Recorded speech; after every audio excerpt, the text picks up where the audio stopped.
لما بقول لك بولس وسيلة قول بقلبك أنا.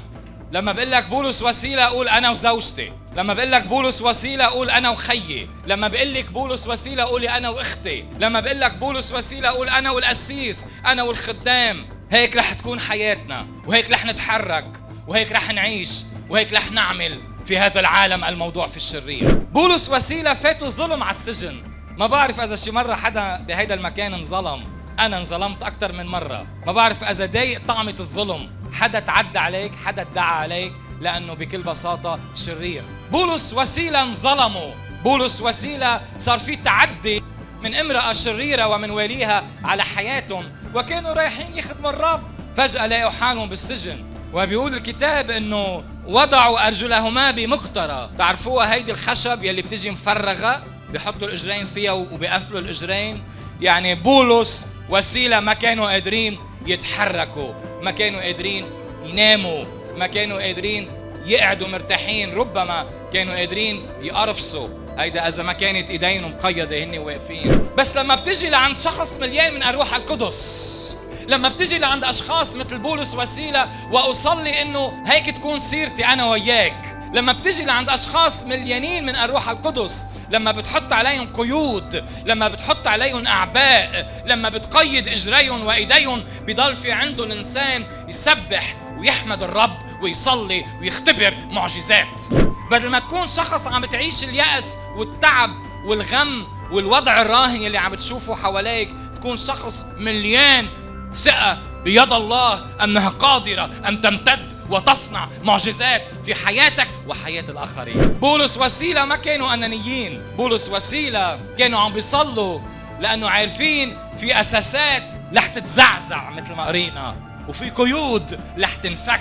بولس وسيلة من بعد القتل اللي أكلوها، من بعد الضربات اللي أكلوها، من بعد القيود اللي تقيدوا فيها، عملوا أمرين، وهودي الأمرين وصلي إنك تاخدهم معك هيدا الأسبوع وتختبر معجزات في حياته. ما كان عندهم وقت يلوموا الرب، لأنه عارفين إنه الله قدوس. قول معي قدوس، يعني ما فيك تنسب له أي أمر سلبي. عارفين إنه يلي عم يعملوا فينا الإنسان هيدا أمر وقتي، ولكن حياتنا ضمن خطة السيد، وفي إله ماسك بزمام الأمور. وكانوا عارفين بولس وسيلة أنه مش إنسان بيحدد مصيرنا. اوعى يكون مصيرك محدد من إنسان، اوعى تكوني مقيدة، اوعى يكون مصيرك محدد من إنسان. أنت مش فهمان الرب بعدك، أنت مانك فهمان الرب. مصيرك ومصيرك محدد من ملك الملوك ورب الأرباب، وهو حدد مصيرك أن خير ورحمة يتبعانك كل أيام حياتك. بس بتقلي هالفترة عايش فترة قحط، بقول لك هيدا قيد. بتقلي هيدي الفترة عم بحس إنه كتير عم بنظلم، بقول لك مين قال لك تقبل هيدا الكلام؟ عندك إله حي، وقف قدامه وقل له أبي السماوي، مثل ما وقف أمام قبر لعازر، أشكرك لأنك دائما تسمع وتستجيب. لأنه يمكن تقلي أنا عندي رجاء، يمكن تقلي مين قال لك أنا ما بآمن بيسوع، يمكن تقلي مين قال لك أنا ما بصدق إنه. بقول لك كل الوقت، وقت المحن، وقت التحديات، وقت الظلم، وقت القيود، بكل الوقت في أمرين الأشخاص اللي مليانة من الروح القدس تتحرك فيه: تصلي وتسبح. تسبح وتصلي، تصلي وتسبح. مش منشغلين بولس وسيلة إلا بالصلاة والتسبيح، لأنه عارفين لما يد القدير تتدخل، مثل ما شقت البحر الأحمر، مثل ما أخرجت من الصخرة مي، قادرة تخرجنا أنا وسيلة أو أنا وبولس اليوم. نوعية بولس وسيلة ما انقرضت. يمكن الديناصور انقرض، يمكن في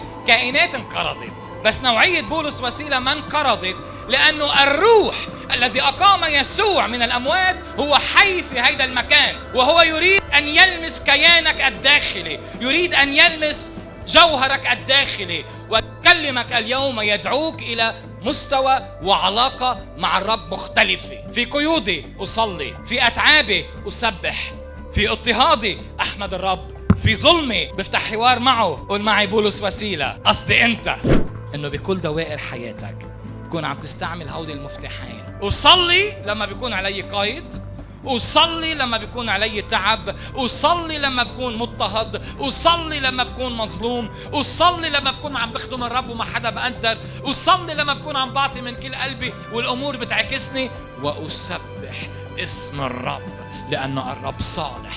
كل الوقت. امين. وهيك مستوى ايمان، وهيك مستوى علاقه مع الرب، وهيك مستوى ثقه بالرب بيصنع معجزات وبفك قيود الجميع. وبدي اياك بهيدا الصباح تاخذ قرار معي انه حياتي رح تكون سبب حريه للاخرين، حياتي رح تكون سبب بركه للاخرين، عبادتي الحقيقيه رح تكون سبب فك قيود وانتصار وراء انتصار في مملكه الظلمه.